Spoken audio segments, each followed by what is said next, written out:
കാലാകാലങ്ങളായി നിന്നിരുന്ന പാർട്ടിയിൽ നിന്ന് പി സി ജോർജ് പെട്ടെന്നൊരു സുപ്രഭാതത്തിൽ മറുകണ്ഠം ചാടി ബി ജെ പി അനുഭാവിയായി മാറിയപ്പോഴേ കരുതിയതാണ് ഒന്നും കാണാതെ അല്ല ഈ ചാട്ടം. അല്ലെങ്കിലും ഏതപ്പനും മക്കൾ കഴിഞ്ഞിട്ടേ ഉള്ളൂ പാർട്ടിയും നാട്ടുകാരും കത്തനാരും ഒക്കെ.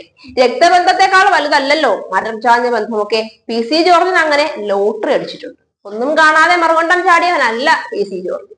എങ്ങനെ വീണാലും നാലുകാലിൽ വീഴാൻ നന്നായി ജോർജിനറിയാം.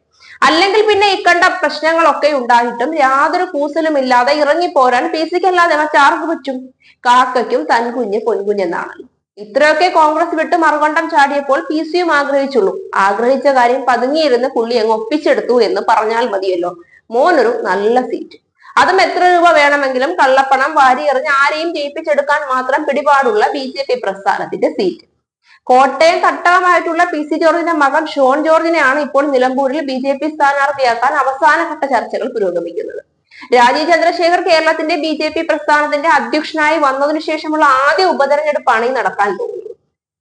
അതിനൊരു സ്ഥാനാർത്ഥിയെ നിർത്താൻ രാജീവ് ചന്ദ്രശേഖർ തയ്യാറായിട്ടുണ്ടെങ്കിൽ അത് ജയിപ്പിക്കാൻ തരത്തിൽ എന്തെങ്കിലുമൊക്കെ കണ്ടുവച്ചിട്ട് തന്നെ ആകണം.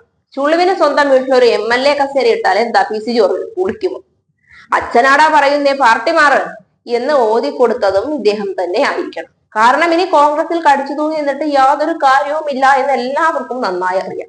വയസ്സന്മാർ മാറിക്കൊടുത്ത ചെറുപ്പക്കാർക്ക് ഒരു കാലത്തും അവസരം കിട്ടാൻ പോകുന്നില്ല.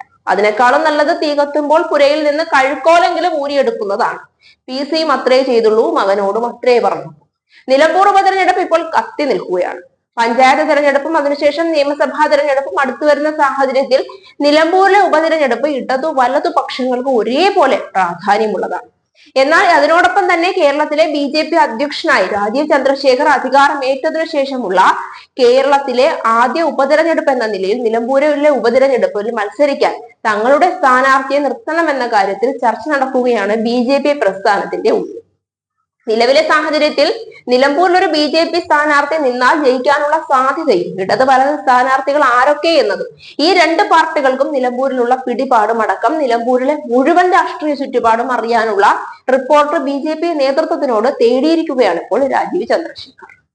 അതിനു പുറമെ കോൺഗ്രസുകാർക്കിടയിൽ ഇപ്പോൾ സ്ഥാനാർത്ഥിയാകാൻ രണ്ടുപേർ തമ്മിൽ വലിയ തർക്കവും മുറുകുന്നുണ്ട്. ആര്യാടൻ ഷൗക്കത്ത് വേണമോ ജോയി വേണമോ എന്ന കാര്യത്തിൽ PV അൻവറിന് ഒറ്റപക്ഷമേ ഉള്ളൂ, ജോയി മതി. പക്ഷേ മറ്റുള്ളവർക്കൊക്കെ ആര്യാടൻ ഷൗക്കത്തിനോടാണ് ചായ്വ്. ഇതിനെ ചൊല്ലി കോൺഗ്രസുകാർക്കിടയിൽ കൂട്ടത്തല്ല് തുടങ്ങിയിട്ടുണ്ട്. രാഹുൽ ഗാന്ധി എല്ലാത്തിന്റെയും ചെവിക്കു പിടിച്ചു പറഞ്ഞതാണ് നല്ല കുട്ടികളായി കേരളത്തിൽ പോയി ഹൈക്കമാൻഡ് പറയുന്നതും കേട്ട് തിരഞ്ഞെടുപ്പിൽ അധികാരം പിടിക്കാനുള്ള ബുദ്ധികളൊക്കെ പയറ്റി തെളിയണമെന്ന്. വെറുതെ തമ്മിൽ തല്ലി ഇനിയെങ്കിലും ചീത്തപ്പേര് ഉണ്ടാക്കരുത് എന്ന്. എന്നിട്ടൊരു കാര്യവുമില്ല, ജോയിയും ആര്യാടൻ ഷൗക്കത്തും തങ്ങളുടെ സ്ഥാനം വിട്ടുകൊടുക്കില്ല എന്ന ഉറച്ച നിലപാടിലാണ് മുന്നോട്ട് പോകുന്നത്. ഈ സാഹചര്യങ്ങളൊക്കെ മുതലെടുത്തുകൊണ്ട് ഒന്നും അറിയാത്ത പോലെ ഷോൺ ജോർജിനെ സ്ഥാനാർത്ഥിയാക്കി നിർത്തി വിജയിപ്പിച്ചെടുക്കാമെന്ന കണക്കുകൂട്ടലിലാണ് രാജീവ് ചന്ദ്രശേഖർ.